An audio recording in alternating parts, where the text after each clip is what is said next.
నమస్తే, జై శ్రీరామ్, భరత్ మాతా की జై, వందే మాతరం. నేను మీ విలాసాగరం రమేష్. ఈరోజు ఫిబ్రవరి 7, 2026 శనివారం మధ్యాహ్నం ఈరోజు విడేస్తున్నా. మన దగ్గరికి ఒకసారి ఒక వెహికల్ తీసుకొని వచ్చిండు అమ్మడానికి. జగిత్యాలలో నేను ఉన్నప్పటి ముచ్చట, ప్రజెంట్ ఇది కాదు, కొన్ని రోజులు అవుతుంది. అప్పుడే వీడియో తీద్దాం అనుకున్నా కానీ వెంటనే తీస్తే ఆ సార్కు డౌట్ వస్తుంది, నా గురించి కూడా వీడియో తీసి అనుకుంటాడని లేట్గా తీస్తుంది. అయితే పార్క్ అండ్ సేల్ అంటే ఎవరన్నా యూజ్డ్ కార్ బిజినెస్ చేసే వ్యక్తి మీ దగ్గర ఉన్న ఏదైనా వెహికల్ మీరు అతన్నే తీసుకోమంటే అతడు మార్కెట్ వాల్యూ కంటే 50,000, 60,000 తక్కువ కొనుక్కుంటాడు. ఎందుకంటే ఆ బిజినెస్ చేస్తాడు, వానికి 10 రూపాయలు మిగిలాలి. ఒకవేళ అది అమ్ముడు పోదో పెట్టుబడి పెట్టి అమ్మేదాకా ఆగాలి, ఇంట్రెస్ట్ క్యాల్కులేషన్ ఇవన్నీ చూసుకుంటారు.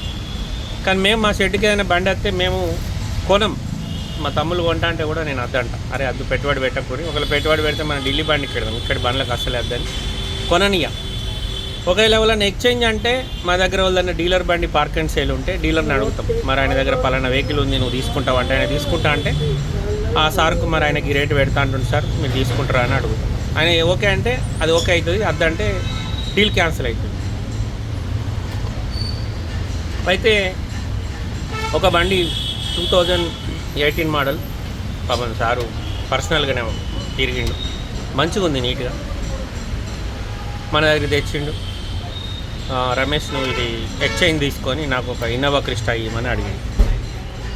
అయితే మేము సార్కి ఏం చెప్పినామంటే, సార్ నా ఇన్నోవా క్రిస్టాలు ఉన్నాయి కానీ ఎక్స్చేంజ్ అంటే మీరు నష్టపోతారు సార్, మేము ఎక్స్చేంజ్ తీసుకోము, మీరు బండి పెట్టుర్రి, బండి మంచిగా ఉంది, 2-3 రోజుల్లో పోతే నేను వీడియో చేస్తా అని చెప్పినాం.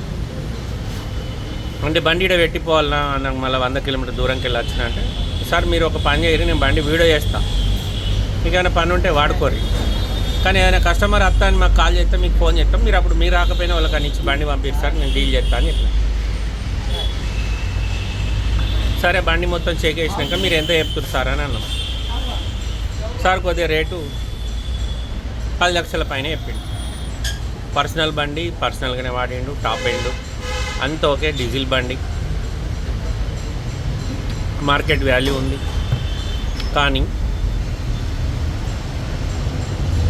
బండి మనం వీడియోలో అంత రేటు పెట్టలేము సార్, నేను ఈ రేటు పెడతా, వాళ్ళన్న కస్టమర్ వస్తే మిమ్మల్ని లైన్లోకి తీసుకుంటా సార్, మీరు ఎంతకన్నా అమ్ముకొని మాకు 10 లక్షల పైన అమ్మితే మేము 20,000 కమిషన్ తీసుకుంటాం సార్ అని చెప్పి. కమిషన్ ఆయన బండి కొన్నాయని ఇస్తాడు కదా బాబు అన్నాడు. ఆయన ఇస్తాడు సార్, ఆయన దగ్గర తీసుకుంటాం, మీ దగ్గర కూడా తీసుకుంటా, 2 సైడ్ కమిషన్ తీసుకుంటామని చెప్పిన. అవునా 2 సైడ్ ఎక్కడ ఉంటుంది, 2 సైడ్ ఉండదుగా, మా సైడ్ లేదుగా అన్నాడు.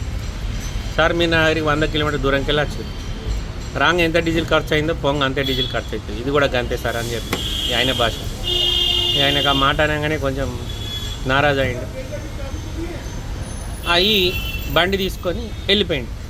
మన దగ్గర ఉన్న అన్ని బండ్లు చూసిండు, ప్రతి ఒక్క బండి నడిపి, ఒక 4-5 ఇన్నోవా క్రిస్టల్ నడిపి చూసిండు, ఒక హరియర్ చూసిండు, ఒకటి మహీంద్రా XC500 W10 అది చూసిండు, మనది కాదు అది, సౌత్ ఆఫ్రికా నుంచి ఒకసారి మనమే ఢిల్లీ నుంచి తెచ్చిచ్చినాం, మళ్ళీ ఆయన వాడుకొని పోయేటప్పుడు మళ్ళీ మనకు పెట్టిపోతే మనం అమ్మిచ్చినాం, ఆ బండి అమ్ముడు పోయింది, ఆ బండి చూసిండు. వాళ్ళు ఇద్దరు వచ్చారు, ఆయనకు కొంచెం మేము చెప్పిన రేటు ఆయనకు నచ్చలే. అయితే ఈ బిజినెస్లో ఏముంటుందంటే సార్, డైరెక్ట్ నేను ఈ వస్తువు కొంటున్నా, మరి దీన్ని మళ్ళీ నేను సేల్ చేయాలి, దీన్ని నేను మార్కెట్ వాల్యూ ఎంత ఉందో దానికంటే ఓ 15%, 20% తక్కువ కొంటా, మళ్ళీ సేమ్ 100% మార్కెట్ వాల్యూ సేల్కి పెడతా. ఎందుకు పెడతా అంటే నేను దీని మీద పెట్టుబడి పెట్టినా, నాకు డబ్బులు మళ్ళీ నాకు లాభం రావాలి, నేను దీన్ని బయట అంబులెన్స్ సౌండ్ వస్తుందని లోపలికి వచ్చి నేను ఎందుకు ఆ పెట్టుబడి పెడతా అంటే నాకు 10 రూపాయలు 20 రూపాయలు మిగిలాలని పెడతా. నా లెక్క ఢిల్లీలో దందేస్తులు ఎవడైనా భూమి మీద ప్రతి ఒక్క వ్యక్తి ఏదైనా వస్తువు రీసేల్ చేయడానికి, సొంతంగా కొనుక్కోవడానికి కాదు, రీసేల్ చేయడానికి కొంటే మార్కెట్ వాల్యూ కంటే తక్కువ కొనుక్కొని మార్కెట్ వాల్యూకి అమ్ముకుంటే 10 రూపాయలు అయినా కత్తి. ఇది బిజినెస్ నాలెడ్జ్, బిజినెస్ చేసే ఎవరు బిజినెస్ చేస్తారో వాళ్ళ ఒక తెలివి. మీరు నారి బండి తీసుకొచ్చిరు, నేను ఆన్లైన్ మాధ్యమాలలో పెడతా అని చెప్పిన, అంత తక్కువ రేటు పెడితే నేను అమ్మ అన్నారు, మీరు తీసుకొని పోయారు. మేము కూడా మాకేం రోజు మీ లెక్క ఎంతోమంది వచ్చి వాపస్ పోతారు, ఎందుకంటే వాళ్ళు పెట్టమన్న రేట్ నేను పెట్టా, అంత రేట్ రాస్తారని మేము ముఖం మీద చెప్పేస్తాం. అది ఎక్కువ రేట్ అయితే సార్ కొనేటోళ్ళు వీడియో చూసేటోళ్ళు కూడా నన్ను తిట్టుకుంటారని చెప్తాను. పోయి ఏం చేసిండు ఆయన, వాళ్ళ దగ్గర షోరూంలో బండి ఎక్స్చేంజ్కి ఇచ్చాడు. షోరూమ్ వాళ్ళు నేను చెప్పిన రేటు కంటే 60,000 70,000 ఎక్కువ పెట్టిరు. ఎందుకు పెట్టిరు షోరూమ్ వాళ్ళు ఎక్కువ రేట్ అంటే, ఈయన వాళ్ళ దగ్గర ఇంకో బండి కొంటుండు. వాళ్ళు ఆ బోనస్ ఈ బోనస్ అని ఈయనకు ₹1,00,000 దాకా మనం అన్నదానికంటే లాభం చేసారు. కొత్త బండి ఈయన కొనుక్కున్నాడు, అయిపోయింది. ఆయన ఆడికి వదిలేస్తే అయిపోయింది. ఆయన బండి కొండ పోయినాక 4-5 రోజులకు బండి కొనుక్కున్నాక మనకు ఫోన్ చేసి, నువ్వు మళ్ళా జై శ్రీరామ్ అని మాట్లాడుతూ మంచోని అనుకున్నా, నువ్వు కూడా అందరు డీలర్ల లెక్కనే, నాకు షోరూమ్ వాడు నువ్వు చెప్పిన దానికంటే ₹1,00,000 ఎక్కువ బండి తీసుకున్నాడని మాట్లాడి. సార్ ఇప్పుడు నా దగ్గర ఫార్చునర్ ఉంది, నేను 39 లక్షలకు కొన్నాను, నేను కొని 6-7 నెలలు అవుతుంది. ఇప్పుడు నేను అమ్మితే తక్కువకే అవుతుంది. అదే నేను షోరూమ్కి ఇస్తే నాకు ఎక్స్చేంజ్లో ఇంకో బండి ఇస్తారు, నేను లెజెండరీ తీసుకుంటాను. షోరూమ్ వాళ్ళు ఏం చేస్తారు, నా బండి తీసుకొని ఇంకో బండి ఇస్తారు కదా, వాళ్ళు అలా లాభం చూసుకుంటారు. అది బిజినెస్ తెలివి. ఇప్పుడు మీరు అమ్మిన బండికి అవతలోడు మీకు ఎక్స్చేంజ్లు ఇంకో బండి ఇచ్చాడు, మీరు అది మర్చిపోతారు. మీరు నా దగ్గర డైరెక్ట్ అమ్మడానికి వచ్చారు, నేను మీకు మొత్తం పైసలు ఇస్తా, అవతలోడు మీకు పైసలు ఇస్తలేరు, మీకు ఇంకో వస్తువు ఇస్తారు అంటే వాళ్ళకు డబల్ బిజినెస్ అయింది. మీరు దాన్ని క్యాచ్ చేయలే. బిజినెస్ మ్యాన్ తెలివి అది. డబల్ బిజినెస్ చేస్తాడు, ఏం చేస్తాడు, ఒక దాంట్లో నష్టపోయినా ఇంకో దాంట్లో లాభం చూసుకుంటాడు. కానీ నేనేం చేసినా, మీకు 10,75,000 లిక్విడ్ ఇస్తా అని చెప్పిన. 10,75,000 మీకు లిక్విడ్ వస్తాయి సార్ అంటే, మీరు అక్కడ 11,75,000కో 11,500కో అమ్ముకున్నారు. మీకు అలా పైసలు వచ్చినాయా చేతికి? పైసలు రాలేవు కదా సార్. మళ్ళీ మీరు ఏం చేసారు, ఆ పైసలు కాక ఇంకో కొన్ని పైసలు కలిపి మీరు బండి తీసుకున్నారు అందరి దగ్గర. అప్పుడు ఏమైంది, మీకు రావాల్సిన డబ్బు రాలేదు, మీ బండి జాగాలి ఇంకో బండి వచ్చింది, నాకు బండి కావాలి కదా ఎట్లయితే అన్నారు. సార్ నేను మీకు 10,75,000 ఇస్తే మీరు ఆడ కొనరు బండి, మీరు ఏడన్నా కొనుక్కోవచ్చు, ఎక్స్చేంజ్ కాదు నాది. నేను అమ్మి మీకు మొత్తం గుత్త పైసలు మీ చేతిలో పెడతా, 10,75,000 అక్షరాల. వాటితోటి మీరు నచ్చిన బండి కొనుక్కోవచ్చు. కానీ మీరు ఒక షోరూమ్కు మీరు బండి రిటర్న్ ఎక్స్చేంజ్లు ఇచ్చినప్పుడు షోరూమ్ వాళ్ళ దగ్గర ఏది ఉంటే గదే మీరు మాట్లాడుకున్నదే మీరు కొనుక్కోవాలి. ఆయనకి ఏం డబల్ బిజినెస్ అవుతుంది. ఒక బండి తీసుకుంటాడు, ఈ బండి మీకు 11,75,000 ఇచ్చిన బండిని ఆయన రేపు 10 లక్షలకే అమ్ముకోవచ్చు. ఎందుకంటే ఆయన దగ్గర మీరు ఇంకో సిల్ బండి కొన్నారు కదా, దాని మీద ఆయన 1,00,000 దొబ్బిండా, 2,00,000 దొబ్బిండా, కంపెనీ వాళ్ళ ఆగిపోయిన బండి మీకు ఇచ్చిండా, ఇయర్ ఎండింగ్ బండి ఇచ్చిండా, నాకెట్లా తెలుస్తుంది సార్? నేను నా పనిని నా దగ్గరికి మీరు వచ్చిర్రు, నా కర్తవ్యం మార్కెట్ వాల్యూ ఎంత ఉందో అదే మీకు చెప్పిన. మళ్ళీ మీకు ఆ రేటే వస్తుంది సార్, నేను ఆ రేటే వీడియో పెడతా అని చెప్పలే, మీకు 11 లక్షల పైన పెడతా సార్, ఈ రేటుకి అమ్ముడు పోతుందని చెప్పిన.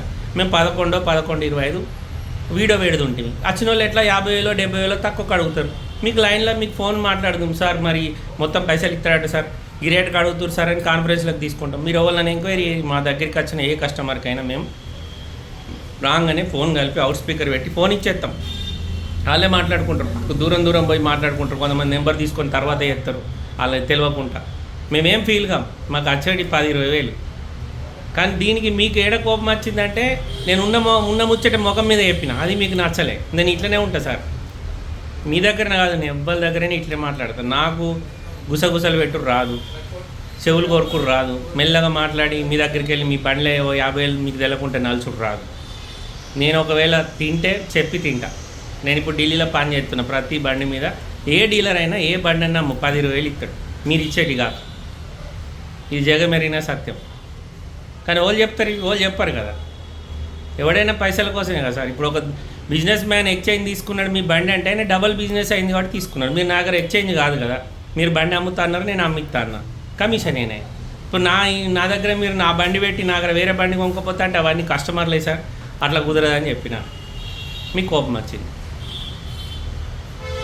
అంటే మన దగ్గర ఏంటంటే ఉన్న ముచ్చట దాచిపెట్టి సాగదీసి, అదే కదా మనం అబ్బాయి అయితే అమ్మాయికి టక్కన సారీ అని చెప్తాడు, అదే అమ్మాయి ఏం చెప్తుంది, తిరుపుకుంటూ దేశమంతా తిరిగి వచ్చి సారీ చెప్తాను. ఒక అట్లా ఉంది పరిస్థితి. నేను దేశమంతా తిరిగి చెప్పా, డైరెక్ట్ ముఖం మీదే చెప్తా. నా వల్ల ఏమన్నా మీకేమన్నా ఇబ్బంది అయితే సారీ సార్ క్షమించండి, నేను ఇట్లనే ఉంటాను, నేను ఇట్లనే దండ అవుతాను. దానికి జై శ్రీరామ్కి ఏం సంబంధం లేదు సార్, అది నాకు చిన్నప్పటి నుంచి అలవాటు అయింది, నేను దాన్ని అట్లనే మెయింటైన్ చేస్తున్నాను. ఓకే సార్, ఏమన్నా తప్పు మాట్లాడితే సారీ. నమస్తే, జై శ్రీరామ్.